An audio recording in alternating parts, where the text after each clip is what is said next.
आदिवासी समाज इसको काला दिवस के रूप में मनाएगा।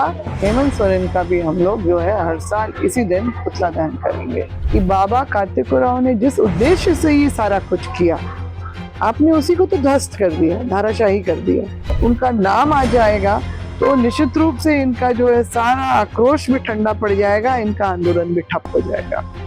लोग रो पड़े जिस तरह से किया गया, क्योंकि उनका उद्देश्य धाराशाही हो गया ना। ये इतनी तकलीफदेह बात है, आपको शब्दों में कैसे बताएं। कुछ लोगों की अपनी जिस तरह की भी राजनीति चलाना चाहते हैं चला सकते हैं, शासन में है, सत्ता में है, कर लिया जो करना चाहते थे, मगर हमें बहुत भीतर तक आहत कर गए। 4 महीनों से सीरम टोली मामले को लेकर जो संघर्ष चल रहा था, आदिवासी समुदाय के द्वारा जो विरोध दर्ज किया जा रहा था, उसे बड़ा झटका तब लगा जब 4 जून को झारखंड बंद का आह्वान होता है और 5 जून को अचानक से उसका उद्घाटन होता है। इसके साथ ही उस पुल का, उस ओवरब्रिज का नामांकन बाबा कार्तिक उरांव के नाम से करने का फैसला होता है। सत्ता पक्ष की ओर से यह दावा आता है कि यह हेमंत का मास्टर स्ट्रोक है, क्योंकि जो ही बाबा कार्तिक उरांव का नाम सामने आएगा, विरोध के जो समूह हैं या विरोध की जो आवाज हैं आपस में बट जाएंगे, उनके अंदर मतभिन्नता पैदा हो। इस वक्त हमारे साथ बाबा कार्तिक उरांव की पुत्री और पूर्व शिक्षा मंत्री गीताश्री उरांव जी हैं, और पिछले 4 महीनों से ये आदिवासी सीरम टोली मामले को लेकर एक मुखर आवाज रही है। तो हम इन्हीं से जानने की कोशिश करेंगे कि जिसे हेमंत का मास्टर स्ट्रोक कहा जाता है वह वास्तव में क्या है। गीताश्री, जो झटका तो आपको लगा होगा या खुशी हुई? जिस तरह से बड़े अशोभनीय गुपचुप तरीके से, बड़े ही जो आप कह सकते हैं ढके तुपे, मतलब तैयारियां तो चल रही थी, किसी को जो वहां के स्थानीय लोगों को भी वहां फटकने नहीं दिया जा रहा था, और बहुत ही गोपनीय ढंग से सारा कुछ उस सुबह तक हुआ है, 5 तारीख की सुबह तक। और जिन लोगों ने वीडियो अपलोड किया किसी तरह से कि आज हो सकता है, शायद है, क्योंकि तैयारियां पूरी दिख रही हैं, तो उन लोगों को जो है उठा के मतलब ये थाने में बंद कर दिया गया था पूरे दिन के लिए। बड़े बोल बाल के फिर थाना वगैरह में बात करके हमने उन बच्चों को छुड़वाया, युवाओं को। इस तरह की सारी कार्रवाई हुई है, और जिस तरह से जैसे रहस्य का उद्घाटन हुआ हो कि बाबा कार्तिक उरांव के नाम से कर रहे हैं। ये दिमाग में क्यों आया? नहीं, ये तो उनकी अपनी रणनीति के तहत हुआ है ना, राजनीति खेली है उन्होंने कि अब इससे उनका नाम आ जाएगा तो निश्चित रूप से इनका जो है सारा आक्रोश भी ठंडा पड़ जाएगा, इनका आंदोलन भी ठप हो जाएगा। मगर वो ये भूल गए, समझ इनकी वहां तक नहीं जाती है कि बाबा कार्तिक उरांव ने जिस उद्देश्य से ये सारा कुछ किया, आपने उसी को तो ध्वस्त कर दिया, धाराशाही कर दिया, ये रैंप को पक्का करके। हम कहीं सुन रहे थे, आप बोल रहे थे कि इस दिन को हम काला दिवस के रूप में। जी बिल्कुल, आदिवासी समाज इसको काला दिवस के रूप में मनाएगा, और जिस तरह से हिंदू समाज रावण का पुतला दहन करते हैं, उसी तरह से है हेमंत सोरेन का भी हम लोग जो है हर साल इसी दिन पुतला दहन करेंगे। क्योंकि जिस तरह से उन्होंने अपमानित किया, और लगातार तो हमारे ऊपर कुठाराघात कर रहे हैं। ये सीरम टोली वाला मामला एक है, इससे और भी जो है मरांग बुरू, जिस तरह से उन्होंने भारत सरकार को चिट्ठी लिख के, जिसके लिए अंग्रेज भी उन्होंने ये कोलकाता हाई कोर्ट में जाके ये बात कही, उनके तरफ से उन्होंने पक्ष रखा कि ये संताल आदिवासियों का ही सबसे सर्वोच्च जो है आराध्य स्थल है मरांग बुरू, और उसको उन्होंने दे दिया बिना झिझक के सौंप दिया। मतलब इनको ना अपने इतिहास की, ना सभ्यता संस्कृति, ना धर्म के किसी की ना जानकारी है, ना परवाह है। ये सिर्फ प्योर, जैसे बोलते हैं ना बिजनेसमैन बड़े प्योर अपने बिजनेस करते हैं, उसी तरह की राजनीति ये कर रहे हैं। ये भूल गए हैं कि लोकतंत्र में जन भावना, अगर जन समर्थन लेते हैं तो जन भावना की भी कदर करना सीखना होता है, सरकारों को करना होता है, नीति निर्धारण करना होता है, ये सारी चीजें हैं। मगर ये सबसे उलट जा रहे हैं, मतलब हमारी बातें तो इनके कानों तक जाती ही नहीं है, ये देखना भी नहीं चाहते हैं, सुनना भी मैडम, नहीं हम चाहते। कुछ कांग्रेस के नेताओं से बात कर रहे थे, वे कह रहे थे कि ये तो हमारे नेता का सम्मान है। वे बाबा कार्तिक उरांव की बात वो अपने तरफ से सोच रहे हैं, मगर आदिवासी समाज जिस तरह से सोच रहा है, ये देखिए बड़ा अभूतपूर्व हुआ। जो कांग्रेस से भी जुड़े रहे लोग और जो जेएमएम से भी जुड़े रहे लोग, वो इस बार बंदी करवाने उतरे।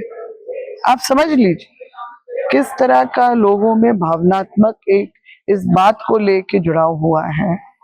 मैंने तो सोचा भी नहीं था, एक पदाधिकारी जो हमने बड़े खुलेआम जो है वीडियो हमने देखा कि वो बंदी के दिन कराने के लिए उतरा। तो ये सारी चीजें हैं, वो जो भी समझे ये गलती पे गलती कर रहे हैं, अपने अहंकार में कहीं लालच में डूबे हैं, जो भी है इनका, वो जो है आने वाला वक्त बताएगा। जैसे रघुवर दास, उनको भी सबक मिला 2019 में, उसी तरह का सबक जो है अब इनको, जब हमने अपना समझ के हमने बहुत बड़ी गलती की है, आदिवासी समाज समझ ही रहा है। जिस दिन उद्घाटन हुआ ना, जो लोगों को ठक्के वहां लाया गया था, जिसमें कुछ एक आदिवासी भी थे, तो जब उनको पता चला कि क्या इस तरह से उद्घाटन में उनको पर्यावरण दिवस मनाने के नाम पे बुलाया गया था और उद्घाटन के स्थल पे ले जाके खड़ा कर दिया गया, और ये खुलासा हुआ कि बाबा कार्तिक उरांव के नाम से इसको हम लोग कर दे रहे हैं। बहुत बड़ा सम्मान, लोगों के आंखों से आंसू निकल गया, आंखों से आंसू निकल गए। ये हुआ है, ये कहाँ किस गलतफहमी में पड़े हुए हैं लोग। कुछ बोल ले, बयानबाजी कर लेना हवा में, जितना भी करना है, मगर वो अब आदिवासी समाज का जो दिमाग में जो बैठ गया, उसके मन में जो उसके दिल में जो घाव किया है, वो आने वाले वक्त तक ही मिटा नहीं पाएंगे। ये अब इनके एग्जिस्टेंस का भी सवाल है। अभी जब वहां पर आदिवासी, सरना आदिवासियों को, आपने बृहस्पति जो है हमारे लिए बहुत खास दिन होता है, लोग जल ढालने के लिए, आराधना करने के लिए, पूजा अपना करने के लिए वहां जाते हैं। उसी दिन वो पहुंच जाते हैं, पहले पुरोहित पंडित से पूजा करवाते हैं और तब तक रोका जाता है लोगों को, आप नहीं जा सकते हैं। तो अच्छा खासा झड़प हो गई थी, बहस हो गई थी कि भाई हम यहाँ के रहने वाले हैं, हम क्यों नहीं जा सकते हैं अंदर। मगर नहीं, पूरा पुलिस का जो छावनी फिर से बना दिया गया था, और जिस तरह से सभी तरह के लोग एक पवित्र वेदी के ऊपर चढ़ गए जिस तरीके से, वो भी बहुत आक्रोशित कर दिए। बहुत लोगों ने जो देखा वो बहुत गुस्साए हुए हैं इस बात को लेके। तो ये वही भावना हमारे मन में भी है। हम जब एक जैसा सोच रहे हैं, कर रहे हैं, लोग अपनी जो दिन रात अपना सब कुछ छोड़ के, ताकत, अपनी सेहत नहीं देख रहे हैं, सब इसमें लगे हैं, क्योंकि कहीं ना कहीं लोगों को समझ में आ रहा है कि जो है इसमें हमारी जो आदिवासियत सुरक्षित नहीं। इसीलिए लोग जबरदस्त तरीके से इसमें बिल्कुल जुड़ते चले आ रहे हैं। हम लोग लगातार देख रहे हैं, हम किसी को बुला नहीं रहे। अगला स्टेप फिर क्या होगा? अब आप लोग क्या करने वाले हैं? देखिए, रणनीति के तहत अब हम लोग का, क्योंकि अब जब जनमत से मिला है इनको राज्य, तो जनमत जो अब बिगड़ेगा तो उसका परिणाम क्या होगा, ये समझाने के लिए अब हम लोग निकलेंगे, और यही रणनीति होगी। और जो ये अहंकार में डूब गए हैं ना, इनको ये अब पता चलना चाहिए कि लोकतंत्र में ये राजतंत्र नहीं है कि गद्दी में आप ऐसे तो राजतंत्र में भी जो नालायक लोग निकलते थे उनको भी उतारा जाता था और दूसरे को मौका दिया जाता था। मगर यहाँ पर जो है ये जहाँ संविधान है, भारतीय संविधान है, प्रावधान है, और लोकतंत्र वाली जो एक संघीय ढांचा चलता है, वहां पर इस तरह की सोच समझ जो रख के ये लोग अपना राजकाज चलाना चाहते हैं, वो कितने दिन चलेगा ये देख लेंगे।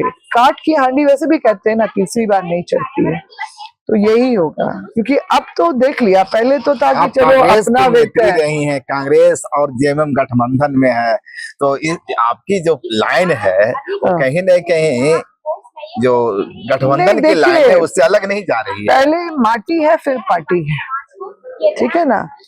हम जिस समाज से आते हैं, पहली हमारी जिम्मेदारी वहां बनती है, और ये मैंने बिल्कुल निश्चित रूप से ये जो एक ये बात मेरे ही मुंह से निकली थी पहले, सबसे पहले जब मैंने इस्तीफा दिया था कांग्रेस से, जो गलत चीजें जो कांग्रेसियों द्वारा करते हुए देख के मुझे बहुत ज्यादा सदमा लगा था। तो इसलिए मुझे लगा था कि हमारे जो है यहाँ पर झारखंडियों के अधिकार सुरक्षित नहीं। अब सीधा हमारे आदिवासियत पे हमला हो रहा है, तो हम आदिवासियत का सबके बारे में बात करते हैं, सोचते हैं, वो सबके लिए है, मगर हमारा जो अपने आप को बचाना, अपने अस्तित्व को बचाना हमारा परम धर्म है। मैडम एक लास्ट सवाल होगा आपसे। मेरी जो जानकारी है, मैं स्पष्ट करता हूँ, 20 वर्षों की काली रात मैंने नहीं पढ़ी है, किताब की खोज में हूँ, मुझे नहीं मिली है।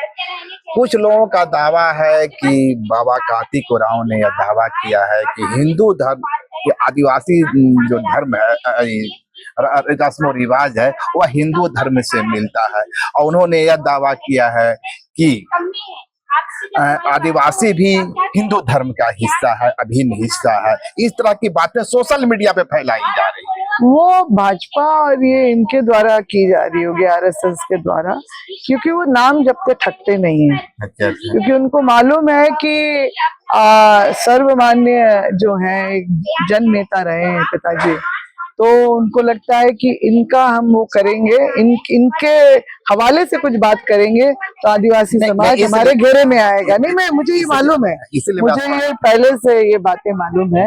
उन्होंने आदि धर्म की बात की, आदि धर्म की बात की है 1960 के दशक में, जब पूरे देश भर में भूदान आंदोलन विनोबा भावे जी की अगुवाई में हो रहा था।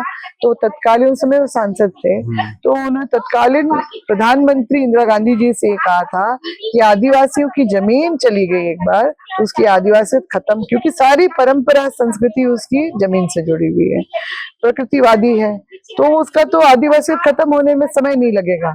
तो फिर उनकी बातों को समझते हैं, उन्होंने तत्काल उस पर रोक लगा दी थी, और एकीकृत बिहार में विधानसभा और विधान मंडल से पारित होने के बाद में सीएनटी एक्ट में 71A का जो आप धारा देखते हैं भू वापसी का, उसके बाद ही जुड़ा था। मैडम एक थोड़ा सा सवाल हम करना चाहेंगे।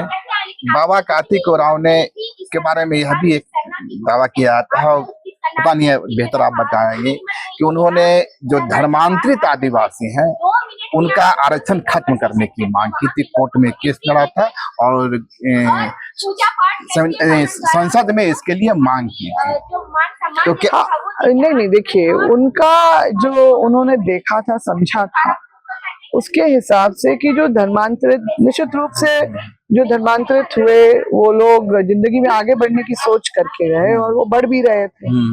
और जो दूसरी तरफ जो पिछड़ गए आदिवासी हैं, उनके लिए जो फंड आ रहा है तो वो उन तक नहीं पहुंच पा रहा है, उनका विकास नहीं हो पा रहा है। ये उनकी चिंता के तहत उन्होंने ये बात कही थी।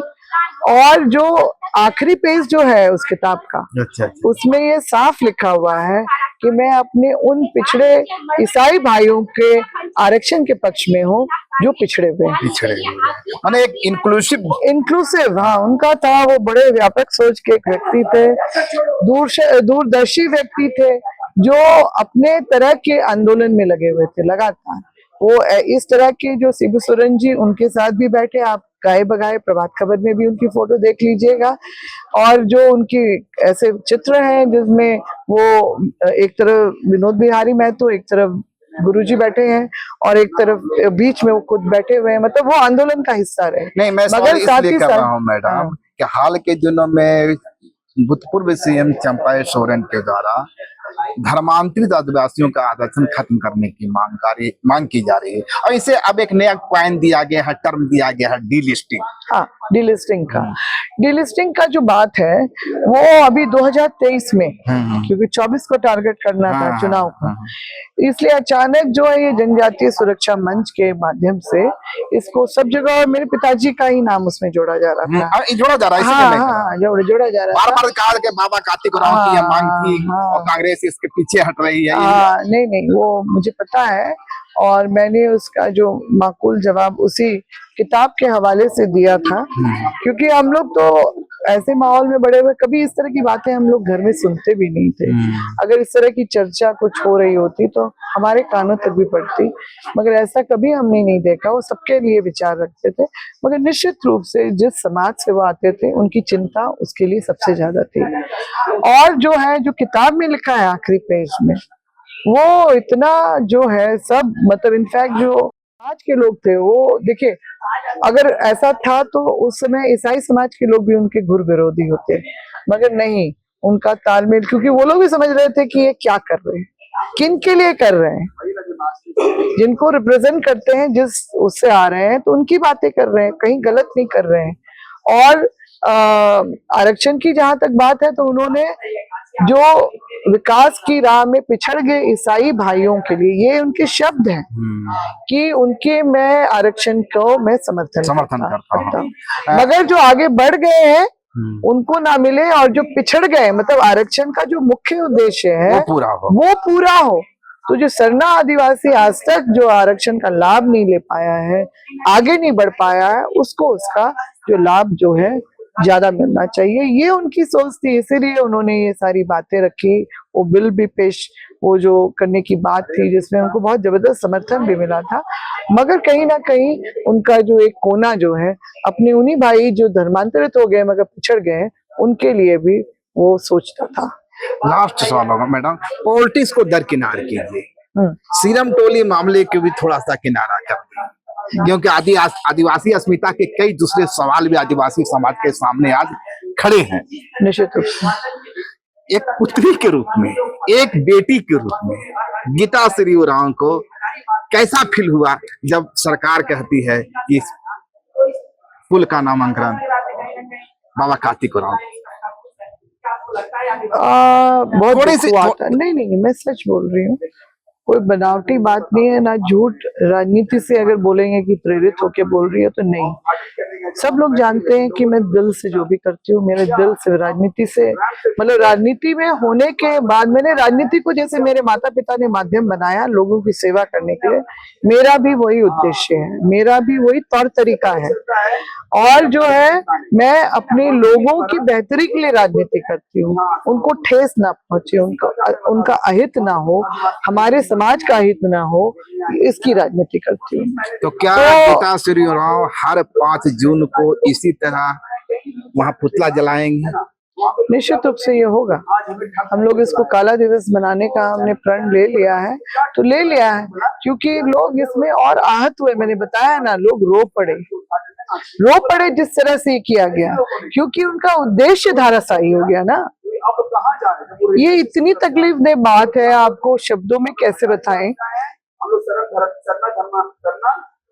ये कुछ लोगों की अपनी जिस तरह की भी राजनीति चलाना चाहते हैं चला सकते हैं, शासन में है, सत्ता में है, कर लिया जो करना चाहते थे, मगर हमें बहुत भीतर तक आहत कर गए।